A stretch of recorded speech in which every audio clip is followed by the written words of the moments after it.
solo 47 años, dirigió las guerras independentistas de Venezuela, Colombia, Perú, Ecuador y creó a Bolivia.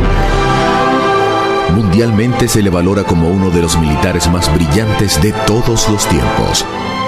Redactor de constituciones y proyectos de leyes, varias veces presidente, nacido en rica cuna y muerto pobre. Declinó la posibilidad de declararse emperador y el título que siempre prefirió fue el de Libertador. La biografía de Simón Bolívar.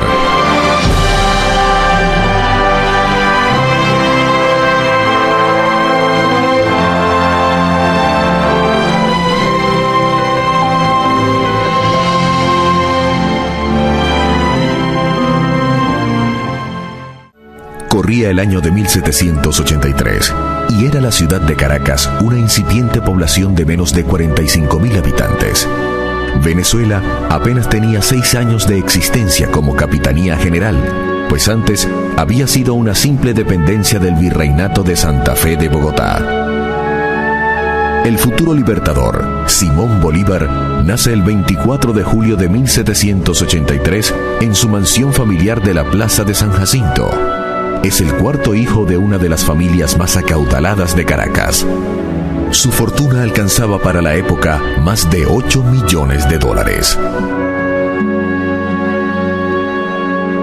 Como su madre está muy delicada de salud, la tarea de amamantarlo correspondió a 2 nobles esclavas negras, Matea e Hipólita, a quienes el libertador recordará siempre con cariño.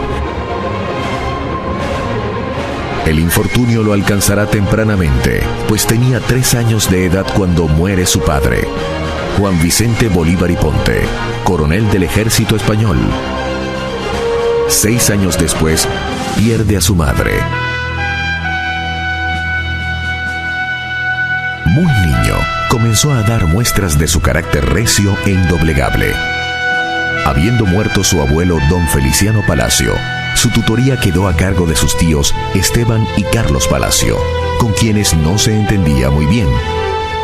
Con solo 12 años, huye de sus tutores y terminó interno en casa del maestro Simón Rodríguez. Trasladado contra su voluntad, se resistió diciendo que de sus bienes podrían disponer, pero no de su persona, pues en esta solo mandaba él. Simón Rodríguez, declarado partidario de la independencia de España, resultará un personaje clave en su formación, pues primero que nadie descubrió en Bolívar sus excepcionales cualidades. Usted formó mi corazón para la libertad, para la justicia, para lo grande, para lo hermoso. Le agradecerá muchos años después. Además de Simón Rodríguez, quien es un paradigma de la educación latinoamericana, precursor de la temprana estimulación de la inteligencia y del método de enseñanza para el trabajo, Bolívar contó entre sus maestros a Andrés Bello, el joven filólogo, gramático y codificador, mayor que el alumno solo 2 años, llamado a ser por su parte el humanista más influyente de Chile, con una obra escrita que trasciende en el tiempo como la primera gramática española del Nuevo Mundo. A los 14 años, Simón José Antonio de la Santísima Trinidad Bolívar Palacios ingresa al ejército de Su Majestad el Rey de España como cadete y ya subteniente. Se embarca en La Guaira, rumbo a Madrid, pasando por México y Cuba. Es el primero de una serie de viajes que completarán la formación del futuro estadista. La visión humanista del libertador se explica por la intensa actividad intelectual desarrollada en los años de su juventud, cuando en Madrid vivió en la casa del marqués de Ustariz. Bolívar pudo conformarse con las clases de etiqueta, esgrima y baile, imprescindibles para un joven de su clase social, pero se inclinó por los estudios literarios y científicos. En París, frecuentó al sabio alemán Alexander von Humboldt. Fue a tertulias literarias, a salones de arte y a charlas científicas e históricas en diferentes capitales europeas. Y aún en Caracas, se deleitó con jornadas culturales, las cuales después se convertirían en discusiones políticas. A los 20 años, Bolívar es por primera vez un hombre feliz. En septiembre de 1800 ya anuncia que quiere casarse con la distinguida joven María Teresa Rodríguez del Toro. 2 semanas después de casado, regresa a Caracas, donde monta un fondo de comercio, y ya lo han ascendido a teniente en el ejército de su majestad. Pero en uno de los insondeables giros del destino, la tragedia nuevamente lo alcanza. El 22 de enero de 1803, la amada esposa muere de fiebre amarilla, y el teniente español Bolívar parte de nuevo hacia Europa. Nunca más volverá a casarse. En la corta vida del libertador, los 3 factores aciagos, enfermedad, muerte y derrota, estarán repitiéndose con regularidad de una a otra época. La principal hazaña de Bolívar es haber triunfado levantándose siempre contra el infortunio. En su segundo viaje a Europa, se reencuentra en París con el maestro Simón Rodríguez. Con este va a recorrer entre 1803 y 1807 el viejo continente, que vive una conmoción generalizada a partir de la Revolución Francesa y deslumbrada por el meteórico ascenso de Napoleón Bonaparte, un joven oficial revolucionario que termina siendo emperador de Francia. Huyéndole a su depresión, Bolívar recorre parte de España, va a París y por último cumple un largo periplo por Italia. En el camino presencia la coronación imperial de Napoleón Bonaparte en la Catedral de Notre Dame de París. Seguramente que bajo el influjo de semejante coyuntura histórica, en agosto de 1805, se arrodilla en el Monte Sacro de Roma, junto a su amigo Fernando Toro, y frente a su maestro don Simón Rodríguez, hace el voto de su vida. Juro delante de usted, juro por el Dios de mis padres, juro por ellos, juro por mi honor y juro por mi patria, que no daré descanso a mi brazo, ni reposo a mi alma, hasta que haya roto las cadenas que nos oprimen por voluntad del poder español. La Revolución Francesa le ha mostrado el potencial de cambio de los pueblos en ebullición. Y ya con una mentalidad crítica hacia la dominación española, Bolívar visita Estados Unidos, la joven nación que poco atrás obtuviera su independencia de Inglaterra. Las conquistas de Napoleón alcanzan directamente a Latinoamérica y Venezuela. La monarquía de Madrid es desplazada y un hermano del emperador, José Bonaparte, ocupa el reino de España. Al conocer la noticia, las colonias españolas de ultramar se rebelan contra la ocupación francesa. Saliendo a defender los derechos del rey derrocado, emprenden el franco camino hacia la independencia. Es el histórico año de 1810. El 19 de abril, tras la renuncia del capitán general español Vicente Emparan, se constituye en Caracas una junta que asume temporalmente el gobierno de la capitanía y envía a Bolívar con Andrés Bello y López Méndez para gestionar el apoyo de Inglaterra. Allá en Londres, Bolívar busca al venezolano más famoso de la época, Francisco de Miranda, héroe de la Revolución Francesa y general de la independencia norteamericana, y lo emplaza para que venga a dirigir la liberación de su país de origen. Aunque muy joven y con un modesto grado militar, Bolívar comienza a despuntar en el proceso venezolano. La noche del 4 de julio de 1811 ya pronuncia un encendido discurso en el cual pide abiertamente que Venezuela se independice de España. Horas después, se produce la firma del Acta de Independencia. Nace así la Primera República. Esta declaración es la primera del continente. Pero desde Buenos Aires hasta Ciudad de México, casi toda Latinoamérica se proclama libre en los próximos meses. Pero la causa de la independencia venezolana va a enfrentar grandes contratiempos. En marzo de 1812, un terremoto devasta Caracas y le da argumentos al clero y a los partidarios de la monarquía para hablar de un castigo del cielo por desconocer el mandato divino del rey español. Bolívar grita y alecciona a la despavorida multitud con su proclama: Si la naturaleza se opone, lucharemos contra ella y haremos que nos obedezca. Los reveses militares hacen titubear a muchos. Aún Francisco de Miranda, el generalísimo que ha asumido la dictadura de la agónica república, cree que no podrán seguir adelante.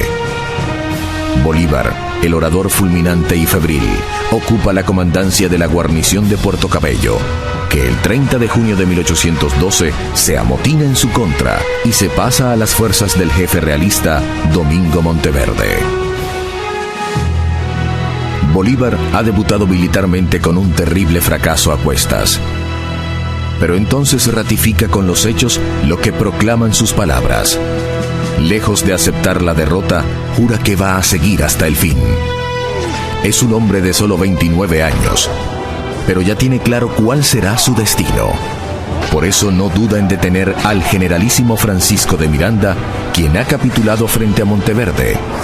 Capitulación que ellos interpretan como una traición. Bolívar desconoce su rendición y prosigue la lucha. La resistencia de Bolívar comienza ocultándose en Caracas, en la casa de su amigo el marqués de Casa de León. En agosto de 1812 logra salir de La Guaira, gracias a la gestión de su amigo, y va rumbo a Curazao. De allí parte a Cartagena. En noviembre del mismo año, 1812, desde Cartagena de Indias en Colombia, primero con alocuciones para los pueblos del sur y después con campañas militares, prosigue batallando contra España, porque en el futuro la causa de la independencia se librará contra la monarquía de Fernando VII, quien al volver al trono envía una expedición de 10.000 hombres para revertir el proceso emancipador de Venezuela. Aunque derrotado en Venezuela, Bolívar no se ha rendido y desde Colombia, entre diciembre de 1812 y febrero de 1813, desarrolla una vigorosa arremetida que le lleva a liberar varios pueblos de Magdalena, Barranca, Tenerife, Mompox, el Banco de Magdalena, Ocaña, hasta Cúcuta en la frontera con el Táchira de Venezuela. Con respaldo de la Confederación Independiente de Nueva Granada, el 10 de marzo de 1813 invade a Venezuela por San Antonio del Táchira, iniciando la célebre campaña Admirable, que en pocos meses lo llevará de triunfo en triunfo hasta Caracas. Con un ejercicio sorprendente de la audacia, la optimización de sus escasos recursos y notables hazañas militares, va de Cúcuta a Mérida, donde por primera vez lo aclaman como libertador. De allí a Trujillo, luego a Guanare, Barinas, Araure y Valencia, hasta llegar a Caracas en octubre del mismo año. Al impulso de semejantes proezas militares, se instala la Segunda República Libre de Venezuela. El 15 de junio de ese mismo año, 1813, mientras avanzaba la campaña Admirable, había dictado su célebre decreto de guerra a muerte. Españoles y canarios, contad con la muerte, aun siendo indiferentes, si no obráis activamente en obsequio de la libertad de América. Americanos, contad con la vida, aun cuando seáis culpables. Ha lanzado este ultimátum para obligar a cada quien a tomar posición. Con ello quiere crear una conciencia de unidad nacional entre los venezolanos y obligar a los comerciantes españoles a respaldar la causa independentista. Es que un modesto comerciante de origen español, José Tomás Boves, se ha levantado como líder de los negros y mulatos y encabeza la reacción bárbara y brutal a favor de la monarquía española. Corren los terribles meses de la Guerra Cruel, 1813 y 1814. Boves, el psicópata de excepcional arrojo, caudillo natural de los llaneros, va demoliendo con terribles masacres la fortaleza de los patriotas. Bolívar y su Segunda República van ahora de derrota en derrota. El estadista colombiano Camilo Torres reconoce y enaltece su paradoja. Sois un militar en desgracia, pero también un gran hombre. Para entonces, Bolívar actuaba institucionalmente como mandatario de la Confederación de Nueva Granada, que lo asciende a general de división y le encarga la campaña para someter a la rebelde provincia de Cundinamarca. En septiembre le nombrarán mariscal de campo, pero él siempre preferirá el título de Libertador, con el cual le han aclamado oficialmente en su natal Caracas. El año de 1814 escenifica grandes victorias y terribles derrotas para la causa de Bolívar. El 12 de febrero de 1814, José Félix Rivas, tío político del Libertador, se cubre de gloria al armar un ejército apuntalado por jóvenes estudiantes. Y con ese ejército logra derrotar al mismísimo José Tomás Boves, quien en julio siguiente, comandando una arremetida realista, obliga a retirar más de 20.000 personas desde Caracas hacia Oriente, en la vía hacia Río Chico y Barcelona. Bolívar coordina la emigración de Oriente, que a pesar de su gran número de víctimas, salva a numerosas familias de la ferocidad de Boves. El destino produce una rara jugada. En la batalla de Úrica de diciembre de 1814, los ejércitos libertadores son aniquilados, pero el gran caudillo popular de los españoles, José Tomás Boves, muere en una operación heroica dirigida por Pedro Saraza. Con los ejércitos patriotas devastados, se pierde la Segunda República, pero se crean las condiciones para que en el futuro cercano los patriotas pasen a liderizar afectivamente el alma nacional venezolana. Los reveses militares lo arrojan nuevamente al exilio. De Carúpano va a Cartagena, de allí a Pamplona, luego a Tunja. Explica al Congreso de Colombia los pormenores de la guerra. De allí a Honda y Ocaña. En Colombia tiene aliados y detractores. Finalmente, en mayo de 1815, llega a Jamaica, y allí tiene la oportunidad de analizar por escrito, con brillantez notable, las causas del fracaso y los retos para el futuro. Es la célebre Carta de Jamaica, donde aboga por la unidad para lograr la libertad. La América está encontrada entre sí, porque se halla abandonada de todas las naciones, aislada en medio del universo, sin relaciones diplomáticas ni auxilios militares, y combatida por la España, que posee más elementos para la guerra que cuantos nosotros furtivamente podemos adquirir. Personaje versátil, tiene el raro don de asumir visceralmente cada faceta de su actuación. En el campo de batalla, planifica meticulosamente, y cuando decae la moral de sus tropas, se mete personalmente en la pelea, dando muestras de arrojo suicida. Es un orador conmovedor, capaz de improvisar y de leer impecablemente. También escribe con sentido analítico, y sus ensayos incluyen sociología, historia, derecho y ciencia política.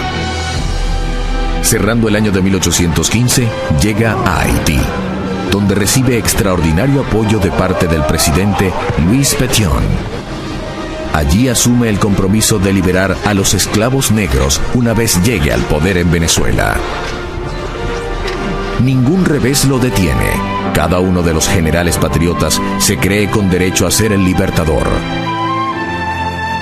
José Félix Rivas, su pariente y rival militar, perece a manos de los españoles. Carlos Manuel Piar y Santiago Mariño le disputan el liderazgo supremo del ejército libertador. Entre 1814 y 1819, se destaca como el hombre de las dificultades. Por diferencia de criterios, se separa del mando colombiano y del ejército neogranadino. En las playas del oriente venezolano, con todas las posibilidades en contra, recibe el mando supremo de la nueva campaña militar. En el camino, decreta la liberación de los esclavos y autoriza la repartición de bienes incautados a los enemigos. Con un ejército casi ilógico de la persistencia, sigue batallando. Embarca y desembarca, va y viene. Compensa debilidades con fortalezas. Sorprende a los enemigos. Sobrevive a atentados. Se salva de emboscadas. España envía cuantiosos recursos, multitudinarios ejércitos y sus mejores generales para doblegar la rebelión emancipadora. Bolívar muestra otra faceta más impresionante aún. Tiene una fe destinista y fatal, ciega e inconmovible, y logra contagiarla a las tropas. Es un magnetismo personal que a los desventurados soldados les permite olvidar el hambre, el frío, las penurias de andar a caballo, la superioridad numérica del enemigo y las enormes distancias de cada campaña. Napoleón Bonaparte, ya derrotado y errante, había manifestado su intención de refugiarse en Latinoamérica. Y Bolívar le había escrito al antiguo emperador francés: usted y yo no cabemos en el mismo continente. Así se va imponiendo como el jefe supremo, natural e insustituible, único e imprescindible de la causa independentista. José Antonio Páez, un caporal llanero que ha heredado el ascendiente sobre las tropas mestizas, especie de Bobes bueno, se le une y lo sigue. En los 6 primeros meses de 1816, dirige la campaña de Oriente, desde Margarita y la isla de los Frailes hasta Carúpano, y de allí, en julio del mismo año, desembarca en Ocumare de la Costa. Accidentalmente va a Bonaire y las costas de Puerto Rico, pero inmediatamente regresa hacia Guiria, al otro extremo de Cumaná. En agosto enfrenta un motín de sus propios generales del Ejército Libertador y tras una breve travesía marítima llega a Guayana. A esas alturas combatía simultáneamente contra la oposición interna de los generales libertadores y contra las tropas españolas. La campaña en Guayana también está plagada de contratiempos, pero él sigue irreductible en su propósito y en sus ideales. Para 1817 había un clima de anarquía en el ejército independentista que solo amainará cuando la justicia militar someta al general Carlos Manuel Piar a un consejo de guerra. Bolívar permite su ejecución para imponer el principio de obediencia y la línea de mando, indispensable para el avance de su causa. Ni la oposición de los otros generales patriotas, ni las derrotas a manos de los españoles, ni la escasez de recursos, ni los problemas logísticos y de coordinación entre los varios ejércitos. Nada medra su ánimo. De la Guayana sigue al llano, y de nuevo hacia Guayana, y San Fernando de Apure. Ya en los difíciles años de su campaña oriental y llanera, manifestaba su idealismo por la unidad latinoamericana. En julio de 1818 le había escrito a la comandancia del Río de la Plata, Argentina, diciéndole que cuando lograra el triunfo, Venezuela los convertiría en una sola sociedad, para que la unidad sea la divisa en la América Meridional. Para principios de 1819, el milagro se está logrando. Ha consolidado la independencia en la inmensa extensión territorial de Guayana, Oriente y el llano de Venezuela. Y el 29 de enero convoca el Congreso de Angostura, desde el cual ya no solo reta a España, sino que advierte a Europa entera sobre la imposibilidad de restaurar la dominación borbónica sobre los pueblos americanos. La República de Venezuela, por derecho divino y humano, está emancipada de la nación española y constituida en un Estado independiente y soberano. De ese Congreso de Angostura nace el proyecto de República de la Gran Colombia, que comprenderá a Venezuela, Colombia y Ecuador. Ahora es un estadista que habla de democracia, contra los gobiernos personalistas y defiende los sistemas populares. Pero en vez de deleitarse con la victoria en Venezuela, se va a Colombia, porque teme una reinvasión española a través del vecino país. En territorio colombiano, deslumbra con sus proezas militares. En una penosa odisea de casi 4 semanas, logran cruzar sigilosamente, mal vestidos, con escasas provisiones, agobiados por el terrible frío y el hambre, la cordillera de los Andes y el gélido páramo de Pisba, y tras haber perdido muchos de sus soldados, caballos y mulas, caen por la retaguardia y derrotan en la batalla de Boyacá a las tropas del general Barreiro, a quien incluso hacen prisionero. ha vencido sobre el frío y la muerte. En 1819 se consagra como uno de los jefes militares más grandes de todos los tiempos, con operaciones tácticas que aún se estudian en las academias castrenses del mundo entero. Se ha ganado así el respeto de la corona española, que acepta negociar un armisticio. En Santa Ana de Trujillo se reúne con el general realista Pablo Morillo y acuerdan una regularización de las hostilidades, con canje de prisioneros y un temporal cese al fuego. 10 años después de haber comenzado la pelea, finalmente está en condiciones de negociar con España. Cuando comenzó su gesta apenas dirigía cuadrillas de soldados sin uniformes, sin disciplina, descalzos y desarmados. Ahora comanda un verdadero ejército nacional y su política recibe apoyo diplomático y militar de Inglaterra, la otra gran potencia mundial que competía con España por la primacía en América. La tregua firmada entre Bolívar y Morillo permite la reorganización de cada bando con miras a la batalla final, que se va a librar el 24 de junio de 1821 en la sabana de Carabobo. La batalla de Carabobo constituye una de las proezas militares más grandes de todos los tiempos. Los patriotas baten a un enemigo infinitamente superior en fuerza, en recursos logísticos, en caballos y armamento.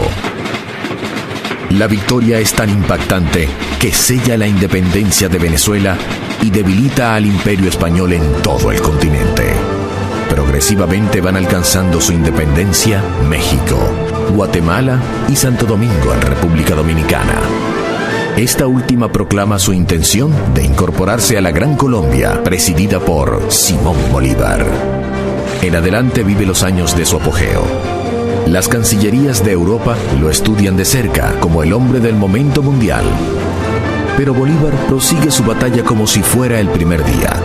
Lejos de deleitar las mieles del triunfo, monta a caballo hacia el sur. Llega a Quito, Ecuador, en junio de 1822 y poco después decreta la incorporación de Guayaquil a Colombia.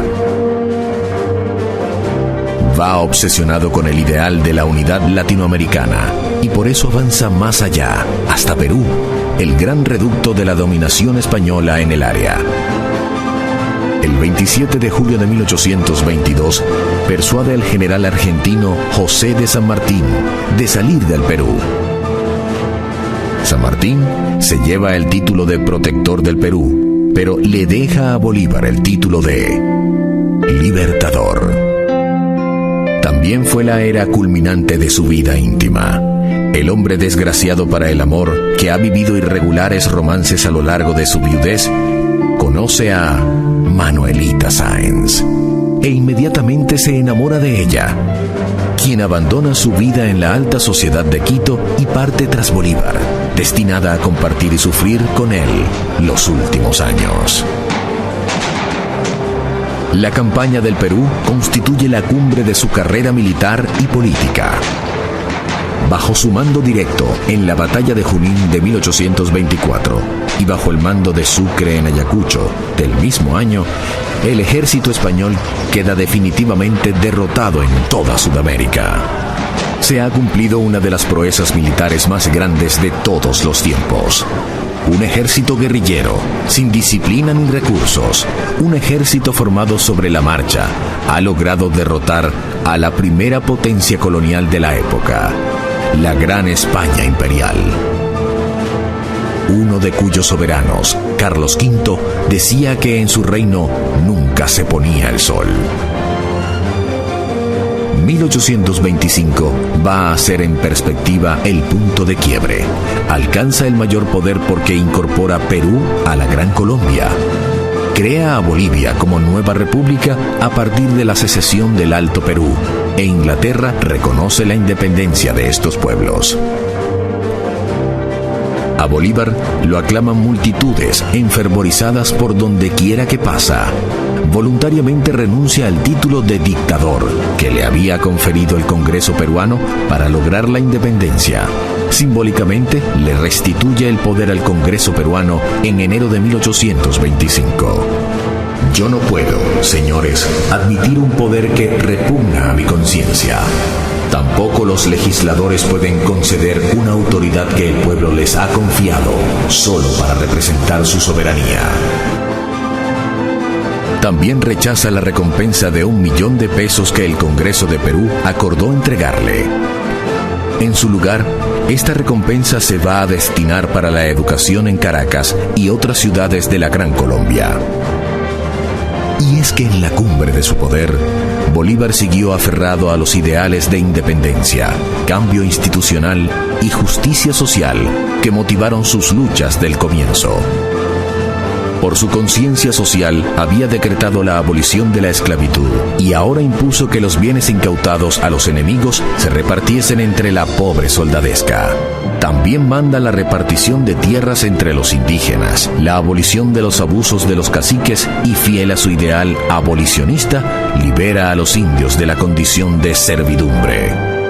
Ratificando su conciencia civilista y su acatamiento del Estado de Derecho, ordena la devolución de los bienes confiscados a los realistas. Atrás ha quedado la etapa bárbara de la guerra y las medidas excepcionales, y el gran estadista que es Bolívar se reconcilia con su propia noción del derecho y la justicia. Pero siguen las dificultades. Al año siguiente, abril de 1826, su natal Venezuela se insubordina contra la Gran Colombia y contra el gobierno de Bolívar, a través del movimiento secesionista de José Antonio Páez, llamado La Cociata. El libertador tendría que volver en diciembre de ese mismo año a Venezuela para ejercer su natural autoridad y abortar la conspiración separatista. En mayo de 1826, Bolívar había convocado al Congreso Anfictiónico de Panamá, el cual esperaba se convirtiera en el punto de partida para un proyecto de unificación continental. Aunque contó con representantes de México, Centroamérica, Colombia, Perú, observadores ingleses, estadounidenses y de otras potencias, no logró cristalizar en grandes acuerdos. En parte por las presiones diplomáticas del gobierno norteamericano, presidido por John Quincy Adams, y en la Secretaría de Estado Henry Clay. Ya para entonces, Bolívar pensaba nombrar sendas comisiones que actuaran en Cuba y Puerto Rico. Para Cuba pensaba enviar a Páez y a Puerto Rico Antonio José de Sucre. Los Estados Unidos de Norteamérica parecieran destinados por la providencia para plagar de hambre y miseria a la América Latina en nombre de la libertad. Más allá de sus méritos militares y políticos, en Bolívar sobresale la visión futurista que apostaba por la unidad regional y continental para crear en Latinoamérica un polo de desarrollo integral. Presentía con notable agudeza que nuestros pueblos quedarían en desventaja frente al potencial militar, tecnológico y comercial de Estados Unidos. La suya fue una propuesta para equilibrar la balanza de poder en el continente. Creía en Latinoamérica fuerte, unida, autónoma y autosuficiente, con capacidad de mejorar el nivel de vida de sus habitantes e influir protagónicamente en el destino mundial. Pero la dimensión de su sueño conspiraba contra la posibilidad misma de materializarlo. En la época de las precarias comunicaciones, de las inmensas distancias en carruaje y a caballo, sin telégrafo ni ferrocarril, la enorme extensión de la Gran Colombia apuntaba contra su gobernabilidad. Era inevitable que Caracas recelara del asentamiento capital en Bogotá, que Lima aspirase a mantener la jerarquía de virreinato que había tenido en la colonia. Las rivalidades locales no se habían atenuado. En Ecuador, Guayaquil seguía recelando de Quito. En Perú, las élites tradicionales que no aceptaban la independencia de Bolivia. En Venezuela, José Antonio Páez. En Ecuador, Juan José Flores. Y en Colombia, Francisco de Paula Santander. Bolívar ha proseguido la forja de su proyecto. Él sigue soñando en grande, a pesar de que ya tiene muy avanzada su enfermedad, que su cuerpo está notablemente minado. Mantiene un ritmo agotador de trabajo. Dicta correspondencias, discursos, proyectos de leyes y providencias administrativas. Para seguirlo, se alternan varias amanuenses a la vez. Su horario es de 15 y 18 horas de despacho. También se desplaza personalmente y en extenuantes jornadas a caballo va de Lima a Bogotá, de allí a Maracaibo y Puerto Cabello, hasta Caracas, luego a Cartagena y cerrando el año 1827, está de nuevo en la capital de la Federación.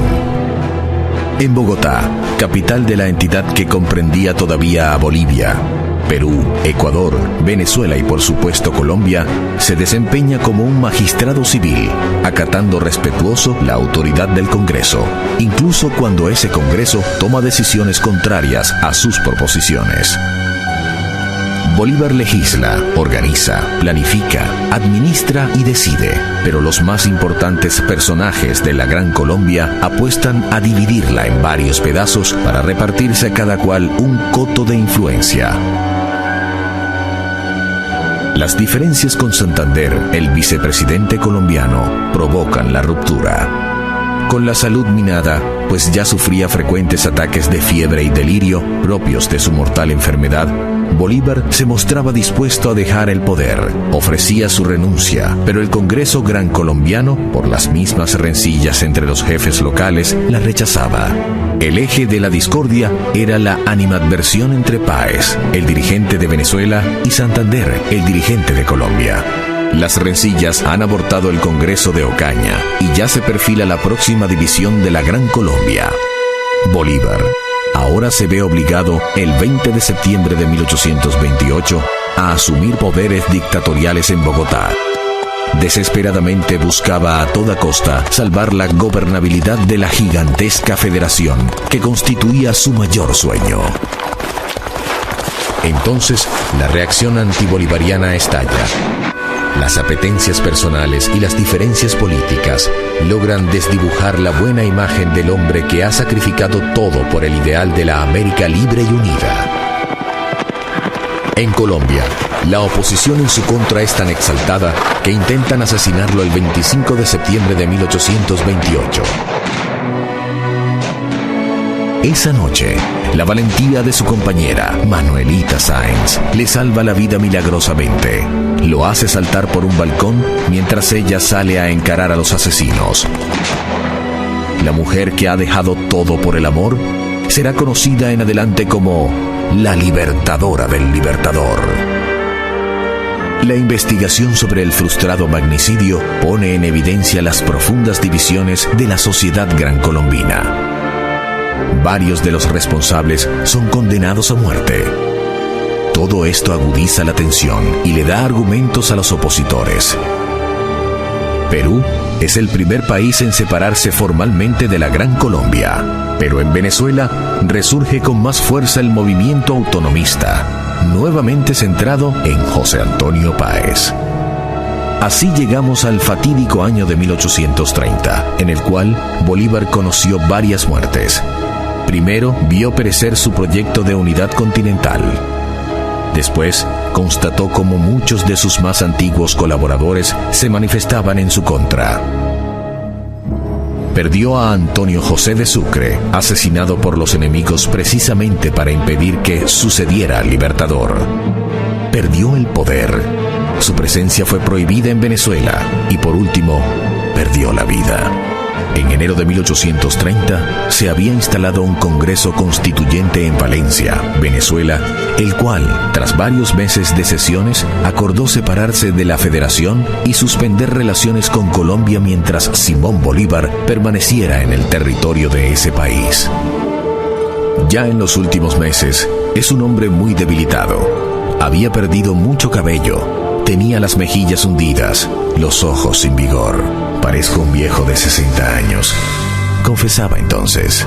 El 3 de mayo de 1830 dejó la presidencia de la también agonizante Gran Colombia. Se despide de Manuelita Sáenz con una ferviente carta. 5 días después, inició viaje por el río Magdalena y en Cartagena, para mayor aflicción, se enteró de la muerte de Sucre. Su último viaje fue también el más triste. Buscaba salir de Colombia para embarcarse hacia Europa y morir en el exilio. Pero la gravedad no le dio tiempo. Estaba profundamente deprimido.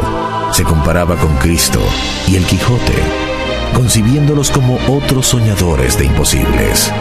He arado en el viento, he sembrado en el mar, he sido víctima de mis perseguidores, que me han conducido a las puertas del sepulcro. Yo los perdono. El 6 de diciembre hace una parada forzosa en Santa Marta y se aloja en la propiedad de don Joaquín de Mier. Lo recibe en silla de brazos su amigo, el médico Próspero Reverén. Venía pasando una temporada de angustia, agotamiento y espanto. Atribuía a la bilis el tormento de su gastada humanidad. Padecía gastroenteritis, cólicos, dolores de cabeza y trastornos digestivos.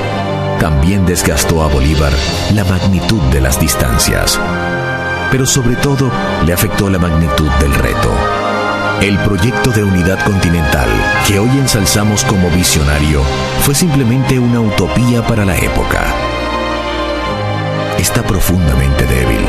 No puede sostenerse por sus propios pies, pero no pierde la lucidez mental. Aconseja la paz y la concordia. Le cuesta dormir, no quiere comer, siente dolores en el pecho, llega el hipo y se agrava. Un día después de recibir la extremaunción, otorgó testamento repartiendo los pocos bienes que le quedaban y firma su última proclama, dirigida a la Gran Colombia, que seguía siendo su país, pues no concebía a Venezuela aislada, ni Ecuador, ni Bolivia, sino todos formando parte de su irrenunciable sueño. Colombianos, mis últimos votos son por la felicidad de la patria. Si mi muerte contribuye para que cesen los partidos y se consolide la unión, yo bajaré tranquilo al sepulcro. En los días siguientes, la situación se agrava y el 17 de diciembre, a la 1 de la tarde, todo había terminado. Comienza ahora su vida en la inmortalidad.